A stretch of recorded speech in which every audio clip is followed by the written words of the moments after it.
নানুরের সভা শেষে কমরেড মোহাম্মদ সেলিম সাংবাদিকদের সামনে কী কথা বললেন আপনাদের কাছে তুলে ধরলাম। আমরা রঙ্গনাথ মিশ্র কমিশনের রিপোর্ট অনুযায়ী ওবিসি এ এবং বি 17% রিজার্ভেশন করেছিলাম। এটা সুপ্রিম কোর্টের প্রাক্তন বিচারপতি, প্রধান বিচারপতি তার কমিশন ছিল, এবং এখানে ব্যাকওয়ার্ড কমিশন হিসেব করে 7 এবং 10 করে 17 এ এবং বি তারা চেক করেছিল। কিন্তু মমতা ব্যানার্জি যখন বলেছিলেন এটা ঠিক হয়নি, আমি ভালো ধোঁকা দিয়েছেন। বিশেষত মুসলমান ওবিসি যারা আছে, নস্য শেখ আছে, শেরশাবাদী আছে, তাদেরকে তিনি ধোঁকা দিলেন। এবং হাইকোর্ট থেকে সুপ্রিম কোর্টে তো বারবার বলল ওটাকে শোধরালো না, কারণ আরএসএস চায় না এই রিজার্ভেশন হোক ওবিসি। যখন মন্ডল কমিশনে ছিল তখনও রাস্তায় নেমেছিল ভিপি সিং এর বিরুদ্ধে। আমরা জানি তারা উচ্চবর্ণের মনুবাদী, তারা কখনোই ওবিসির পক্ষে না, আর মুসলমান পিছিয়ে পড়ার জন্য তো একদমই নয়।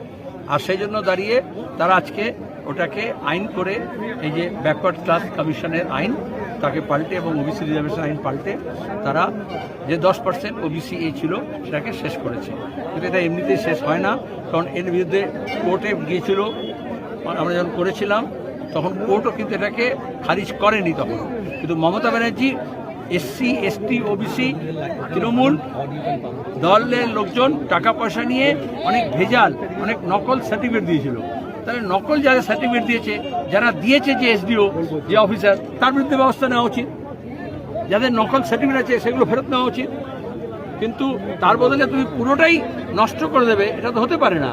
ট্রাইবালদের ক্ষেত্রেও নকল সার্টিফিকেট আছে, এসসির ক্ষেত্রেও আছে, এসটির ক্ষেত্রে আছে, ওবিসির ক্ষেত্রে আছে। তাহলে জালিয়াতি সব জায়গায় হয়েছে, যেমন ঘরের ক্ষেত্রে, টাকার ক্ষেত্রে হয়েছে, যেমন 100 দিনের কাজের ক্ষেত্রে হয়েছে। আমরা বলেছি জালিয়াতি ধরো, কিন্তু বিজেপি জালিয়াতদের না ধরে এই যে পিছিয়ে পড়া গরিব মুসলমান ওবিসি তাদের রিজার্ভেশনটাকে বন্ধ করছে। এই বিলের বিরোধিতা করে ঋতব্রত গোষ্ঠীর বিধায়করা আজকে বেরিয়ে যান, কিন্তু তার মধ্যে 5 জন বিধায়ক থেকে যান, যেখানে কাজল শেখ ছিলেন। তোমরা অনেক বাজার করো, কিন্তু দালালদের বাজার আমি কোনো কথা বলি না।